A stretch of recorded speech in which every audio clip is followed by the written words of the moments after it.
Q R के। तो I think ये वाला बात क्या हो गया, क्लियर हो गया। ठीक है, कौन से मैंने किया है, याद आ गया समझ में, ये समझ में आ गया कि नहीं आ गया? बिल्कुल, कैसे हुआ समझ में आ गया? क्योंकि देखो यहाँ पे संगत भुजाओं का अनुपात समीकरण 3 में क्या दे दे रहा है, बराबर दे रहा है। संगत भुजाओं का अनुपात यदि बराबर है तो इस कंडीशन में कौन सा लग जाएगा, मेरा तीसरा वाला। ठीक है, तो ये इससे हो गया। Is that clear? Yes sir. अब मैं मिटा रहा हूँ, अगला क्वेश्चन कर रहा हूँ। ठीक है,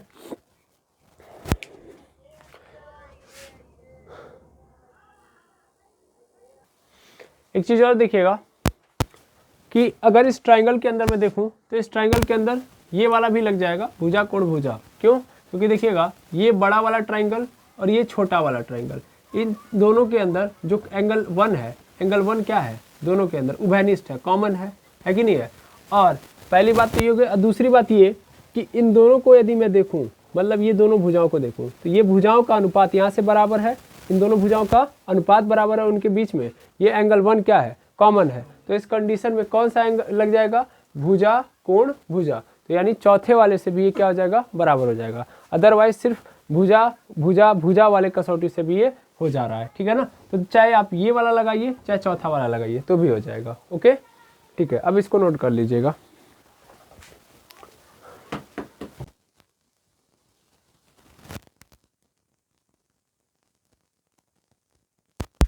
ट्राइंगल है पी क्यू आर, थोड़ा बड़ा बनाते हैं, P Q R, P Q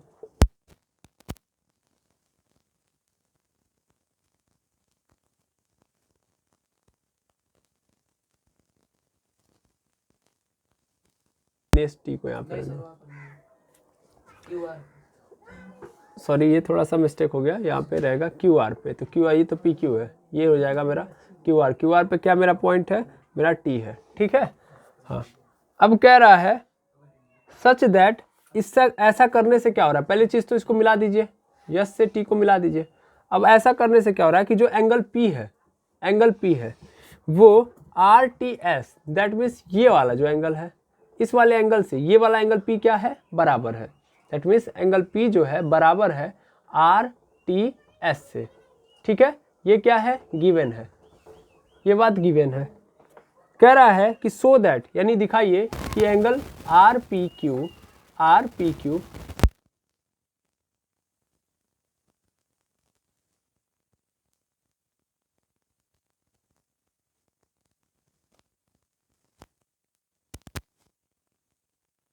भुजा भुजा से करेंगे, या तो कोण कोण से करेंगे, या तो सिर्फ दो कोण बराबर कर दें, या तो भुजा कोण भुजा बराबर कर दें। ठीक है, हमें किस ट्राइंगल की बात कर रहा है सही करने के लिए, तो आर पी क्यू बड़ा वाला ट्राइंगल और आर टी एस यानी ये छोटा वाला ट्राइंगल आर टी एस, यही बराबर करना है। Yes sir. एक बात ध्यान से देखिएगा, तो एक एंगल इन दोनों का बराबर है कि नहीं है, और दूसरी चीज इसमें जो एंगल आर है ये दोनों में उभयनिष्ठ है कि नहीं है, क्योंकि इसके अंदर भी मान लो अगर इसके तीनों एंगल देखा जाए, बड़ा एक तो क्यू होगा, एक तो आर होगा, होगा कि नहीं होगा। और छोटे वाले ट्राइंगल का देखा जाए, ये वाला छोटा वाला जो ट्राइंगल है इसमें टी होगा, यस होगा और आर, तो दोनों में आर आ जा रहा है कि नहीं आ रहा है। इसका मतलब एंगल आर जो है वो क्या है, दोनों में उभयनिष्ठ है कि नहीं है, यानी एंगल आर क्या है, उभयनिष्ठ है। तो हम क्या लिखेंगे, सॉल्व करते हैं हम लोग यहाँ पे, सॉल्व यहाँ पे angle P is equal to angle R T S, ये क्या है, दिया है कि नहीं है। और यहाँ पे देखा जाए तो angle R is equal to angle R, हाँ या ना, या ऐसे भी लिख सकते हो एंगल पी आर क्यू बराबर है एंगल एस आर टी के, क्यों, उभयनिष्ठ है। ये बराबर का छोड़ो बात, ये क्या है, उभयनिष्ठ है, उभयनिष्ठ है, कॉमन है, दोनों के पास है। तो कौन सा लग गया भाई, चौथा वाला कि दूसरा वाला, दूसरा वाला सर, यानी angle by angle criteria of similarity, क्योंकि अगर ये दो कोण बराबर है तो तीसरा वाला ऑलरेडी बराबर हो जाएगा कि नहीं हो जाएगा, तो ये पता ही है आपको। तो criteria of similarity triangle P Q R या आर पी क्यू जैसे लिखा है उसी को ऐसे लिख दीजिए, आर पी क्यू सिमिलर है ट्राइंगल आर टी एस के। ठीक है, दैट इज प्रूव्ड। फिर से मेरी बात समझिएगा, by A criteria of similarity का मतलब क्या होगा, कोण समरूपता समरूपता समरूपता कसौटी द्वारा द्वारा द्वारा त्रिभुज आर पी या पी, हाँ आर पी क्यू सिमिलर है ट्राइंगल आर टी एस के। तो आई थिंक ये वाला भी आ गया समझ में, एकदम सिंपल क्वेश्चन था। कोई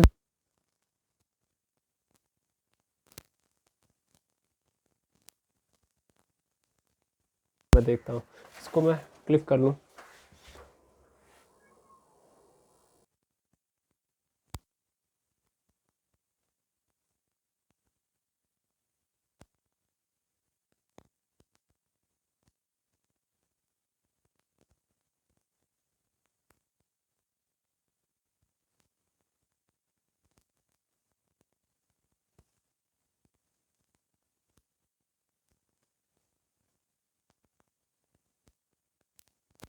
सी डी यानी ये वाला पोर्शन ध्यान देंगे, ए सी डी, ये दोनों आपस में क्या है, कॉन्ग्रुएंट है, यानी सर्वांग सम है। क्या है, सर्वांग सम है। तो अगर कभी भी सर्वांग सम है तो सर्वांग सम का कंडीशन क्या होता है, फिर से मैं बता दूं, सर्वांग सम का मतलब तीनों कोण, मतलब दो त्रिभुज हैं तो दोनों त्रिभुजों के तीनों कोण और तीनों के तीनों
दोनों पक्षों से में से एक घटाने पर तो एक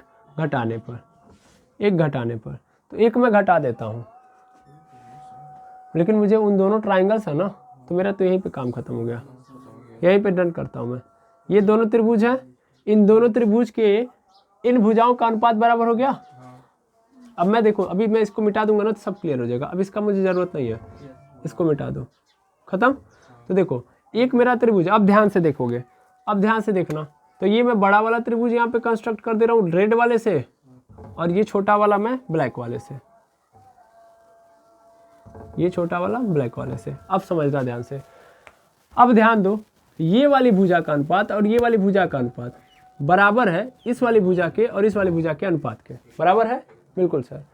और एक चीज और देखो ना, इन दोनों त्रिभुज में कौन सर्वांग कौन उभयनिष्ठ है, एंगल ए, और एंगल ए क्या है, उभयनिष्ठ है। तो कौन सा समरूपता का नियम लग जाएगा, यस ए एस, यानी by yes A yes, criteria of triangle, criteria of similarity of triangle, similarity of triangle, triangle triangle triangle triangle A D E similar है ट्राइंगल ए बी सी के, है कि नहीं है, क्योंकि संगत भुजाओं का अनुपात बराबर हो गया और उनके बीच का कोण देखो, ये वाली भुजा का संगत भुजाओं का अनुपात बराबर है, उनके बीच का एक ठो कोण। तो ये क्या हो गया, ये सिमिलर हो गया कि नहीं हो गया, क्योंकि सिमिलरिटी के कितने रूल हैं, चार में से कौन सा लग रहा है, चौथा वाला, ये हो गया सिमिलर, और यही आपका क्या हो गया आंसर। समझ में आया कि नहीं आया, आया समझ में। एक चांस और, एक बार और। इसमें कंफ्यूजन कहाँ से आ रही होगी आप लोगों की, तो कंफ्यूजन यहीं पे होगी जब ये लाइंस दे दी गई हैं, कई सारी लाइंस दे दी गई हैं। मैं बस बता रहा हूँ क्या किया हूँ मैं, ठीक है ना, मैं आपको बता रहा हूँ क्या किया हूँ। मैंने क्या किया है, सबसे पहले ये दिया था कि ये वाली भुजा, ये वाला जो ट्राइंगल है, ये वाला, ठीक है, और ये वाला जो ट्राइंगल है, ये आपस में क्या है, सर्वांग सम है। तो सर्वांग सम है, तो इस कंडीशन में इनके तीनों कोण एवं तीनों भुजाएं आपस में क्या होंगी, बराबर होंगी। हमें जो चाहिए हमने क्या किया, बस उसको लिया। हमारे लिए इस लाइन का कोई मतलब नहीं है, क्यों हम उस चीज को ले रहे हैं, क्योंकि हम ये देखेंगे कि हमारे लिए ये इंपॉर्टेंट है, हमें लेके आना है ADE के सिमिलर होना चाहिए ABC। अब ADE को ABC के अगर हमको सिमिलर लेके आना तो कितने कंडीशन लगेंगे, चार तरीके से ही हम सिमिलरिटी ला सकते हैं। पहला तरीका, या तो मैं सभी कोणों को बराबर कर दूं, तो सभी कोण को अगर मान लो इसके ट्राइंगल के मैं बराबर करता हूं, तो ये वाला और ये वाला बराबर होगा, लेकिन इस कोण को इस कोण के बराबर कर दूं, मान लो ये वाला कोण बराबर ही होगा, ऑलरेडी दोनों ट्राइंगल का सेम है। उसके बाद ये वाला कोण इस वाले कोण के बराबर होगा, लेकिन इससे कोई फायदा है मेरा, कोई फायदा नहीं है, तो इसलिए मैंने कोण वाला नहीं लिया, मैंने साइड वाला लिया। साइड वाला लेने से क्या फायदा होगा कि ये वाला साइड इस वाले साइड के बराबर हो गया, यस सर, और फिर ये वाला साइड इस वाले साइड के बराबर हो गया। इस वाले बीच वाले साइड को भी ले लूं तो कोई फायदा नहीं है, समझ में आई बात। इसीलिए मैंने सिर्फ दो साइड्स को लिया जो मेरे इस सिमिलरिटी के अंदर वर्क करता, तो मैंने बराबर कर लिया तो फिर भाग दे दिया। तो भाग देने से मुझे पता चला कि ये कि संगत भुजाओं का अनुपात क्या हो गया है, बराबर हो गया। संगत भुजाओं का अनुपात बराबर हो गया, इन दो संगत भुजाओं का अनुपात क्या है, बराबर है। और एक तो देखा जाए तो उनके बीच का जो कोण है वो क्या है, उभयनिष्ठ है, दैट मीन्स कॉमन है। तो इसका मतलब ये क्या हो गया, ये तो यस यस लग गया कि नहीं लग गया। यस यस कब लगता है, जब दो भुजाओं का अनुपात बराबर हो और उनके बीच का कोण बराबर हो, तो उस क्राइटेरिया के थ्रू ये तो सिमिलर हो गया। तो यही मेरा क्या हो गया, आंसर। कोई दिक्कत अभी, क्यों मैंने कैसे किया है ये समझ में आ गया कि नहीं आ गया, और ऐसा ही क्यों किया है ये भी मैंने बता दिया। तो मैं इसको मिटा रहा हूँ, ओके, 1 मिनट में पॉज कर रहा हूँ।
चाहिए मुझे, यस यस के लिए, यस यस के लिए यही तो चाहिए। हाँ,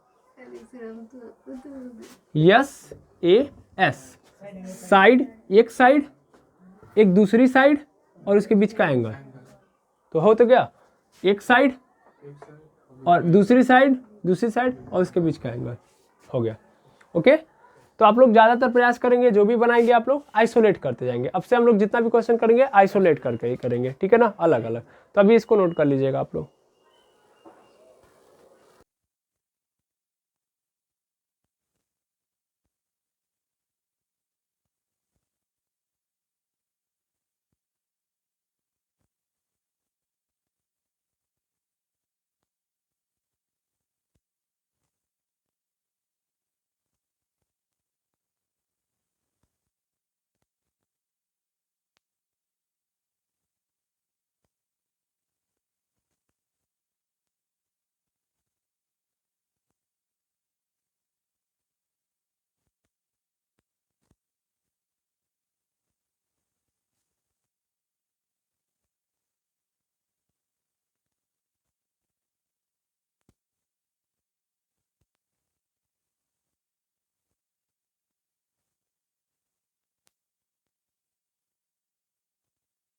था ट्राइंगल सी डी पी से ले लेंगे, सॉल्व कर रहा हूँ मैं डायरेक्ट। तो अगर मैं देखूंगा तो देखिएगा यहाँ पे 90 है, ई वाले पे 90 है, तो इस साइड भी क्या होगा, 90 होगा कि नहीं होगा। यहाँ पे 90 है तो इस साइड भी क्या होगा, 90 होगा, इन 90 होगा। तो ध्यान से देखिए, तो इन दोनों त्रिभुजों का एक एंगल बराबर हो गया कि नहीं हो गया, हो गया कि नहीं हो गया। दैट मीन्स इसमें एंगल ई बराबर हो गया एंगल डी के। ऐसा है कि डिनोट करिए तो सही तरीके, क्योंकि अगर डी करेंगे तो इधर वाला भी आ जाएगा, इसलिए हम लोगों को पूरा फुल फॉर्म में करना पड़ेगा। That means C D P angle जो बराबर है वो पी ई ए के बराबर है। कोई दिक्कत नहीं, ये दिया भी है, वैसे भी देख सकते हैं हम लोग, नहीं दिया नहीं, हम लोगों ने बराबर किया है, क्योंकि ये दोनों की वैल्यू कितनी है, एंगल 90 है। उसके बाद फिर ध्यान से और देखो, तो एक बात चीज़ और देखो कि ये वाला जो एंगल होगा इस वाले एंगल के बराबर होगा कि नहीं होगा, क्योंकि सम्मुख कोण है। That means angle A P E बराबर होगा सी पी डी के। क्यों, क्योंकि वर्टिकली अपोजिट एंगल है, यानी शीर्षाभिमुख कोण। हिंदी में क्या बोलेंगे इसको, शीर्षाभिमुख कोण है। अच्छा, अब दो कोण बराबर हो गए तो तीसरा वाला अपने आप क्या हो जाएगा, बराबर। तो कौन सा थ्योरम लगाएंगे, कौन सा क्राइटेरिया, ए, यानी by A criteria of similarity. Hindi में क्या बोलेंगे, कोण समरूपता कसौटी के द्वारा, ठीक है ना, कोण समरूपता कसौटी के द्वारा सिमिलरिटी के द्वारा triangle A E P similar है ट्राइंगल सी डी पी के। कोई दिक्कत, नो सर, आई बात समझ में, इसमें कोई दिक्कत नहीं। पहला हो गया, दूसरा वाला क्या लिखा गया है, triangle A B D similar है ट्राइंगल ए सी डी के, सी बी ई के। ये प्रूफ करना है तो पहले उन दोनों ट्राइंगल को ले लो, ट्राइंगल ए बी डी तथा ट्राइंगल सी बी ई के से इन दोनों ट्राइंगल्स को देखते हैं। ए बी डी कौन सा है मेरा, ए बी डी, ए है, फिर बी है, फिर डी है। दैट मीन्स ये बड़ा वाला है कि नहीं है, तो बड़ा वाला दिया है। फिर सी बी ई, कौन है, सी बी ई, ये वाला, एक तो ये वाला और एक तो ये वाला, दिख रहा है ना। तो मैंने क्या बोला था आपको, आइसोलेटिंग फॉर्मेट में लीजिए, आप लोग अलग अलग ले लीजिए, सबसे बेटर फॉर्मेट रहेगा, ताकि आप आसानी से कर पाएंगे। तो ये मैंने ले लिया, सी ई बी हो गया मेरा, और ये वाला मैंने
अब हमारे सामने अगला कह रहा है कि आपको AEP और ADB को क्या करना है, यानी AEP एंगल सिमिलर दिखाना है। तो कौन है AEP, ये वाला ट्राइंगल। तो लिख दूंगा ट्राइंगल AEP तथा ट्राइंगल ADB से। मैंने क्या बोला, सबसे पहले आइसोलेट कर लो।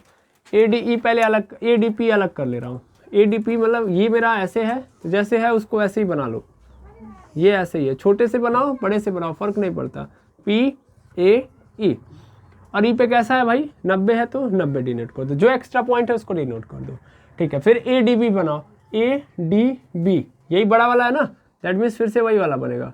ये हल्का सा कर्व कर लो, ये हल्का सा ये कर लो, और ये ऐसा है, ऐसे है। और यहाँ पे भी क्या है 90 है, ये D हो गया, ये A हो गया, ये B हो गया। मैं तुरंत बाहर भेज दूंगा। देखिएगा यहाँ पे मैं देखूँ तो ये वाला पॉइंट क्या है, दोनों में 90 है कि नहीं है।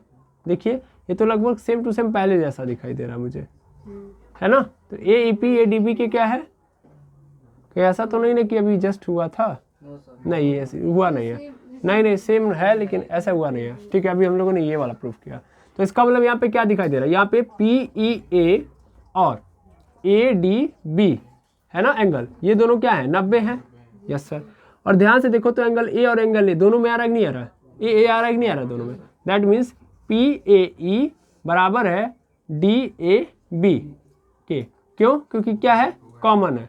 तो इसका मतलब कौन सा लग जाएगा, जब दो कोण बराबर हो गए तो तीसरा ऑटोमेटिक हो जाएगा। तो फिर से वही लिख दूंगा मैं, by AA criteria of similarity triangle AEP similar है ट्राइंगल ADB के। कोई दिक्कत, नो सर। तो यहाँ तक क्लियर। अब चौथा वाला लास्ट हम लोग देख ले रहे हैं। चौथा वाला लिखा गया ट्राइंगल PDC, कौन सा है PDC, यानी ये छोटका वाला। BEC के कौन सा है BEC, बड़का वाले ट्राइंगल के बराबर कह रहा है, ठीक है। तो मैं पहले इसको घुमा के सही कर लेता हूँ, मुझे उससे फर्क नहीं पड़ता है। मैं लूँगा PCD यानी PDC लूँगा, PDC तथा ट्राइंगल BEC से, ठीक है ना, BEC से। तो लूँगा मैं PDC ट्राइंगल PDC बना लो, पहले सही तरीके से बनाओ। मान लो इसको पलट के बना लो तो भी कोई बात नहीं है, ठीक है।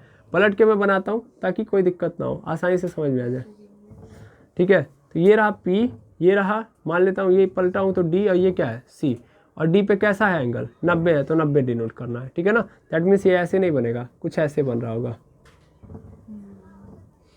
ऐसे बन रहा होगा। ये P रहा होगा मेरा, ये D रहा होगा, ये C। सही तरीके से और साफ साफ बना लीजिएगा। ये रहा P, ये रहा D, और ये रहा C। D पे 90 बन रहा है, ठीक है। फिर BEC देखूँ मैं, तो BEC ये वाला ट्राइंगल देखूँ तो ये भी तो ऐसे ही बन रहा है, देखो तो बड़ा है बस ये, और तो कुछ नहीं ना है। यानी C है, ये E है, ये क्या है मेरा B है। E पे कैसा बन रहा है यहाँ पे भी 90, तो इन दोनों में फिर से 90 90 बन रहा है, नहीं बन रहा है। तो दैट मीन्स कौन कौन सा एंगल देखा जाए तो एंगल PDC बराबर है एंगल CEB के, क्योंकि क्या बन रहा है 90। और ध्यान से देखो कौन सा इस बार कॉमन है, C वाला इसमें भी है, C वाला इसमें भी है कि नहीं है। दैट मीन्स PCD बराबर है ECB के, एंगल ECB के। क्यों, क्योंकि ये क्या है कॉमन है, क्या है कॉमन है। तो कॉमन है तो इसका मतलब फिर से वही क्राइटेरिया लग जाएगा, बाई क्राइटेरिया ए एंगल कौन सा ट्राइंगल PDC सिमिलर है ट्राइंगल BEC के। तो आई होप ये वाला भी क्वेश्चन क्या हो गया होगा, आपको समझ में आ गया होता है। ये 7वां क्वेश्चन था, तो लग जाएगा।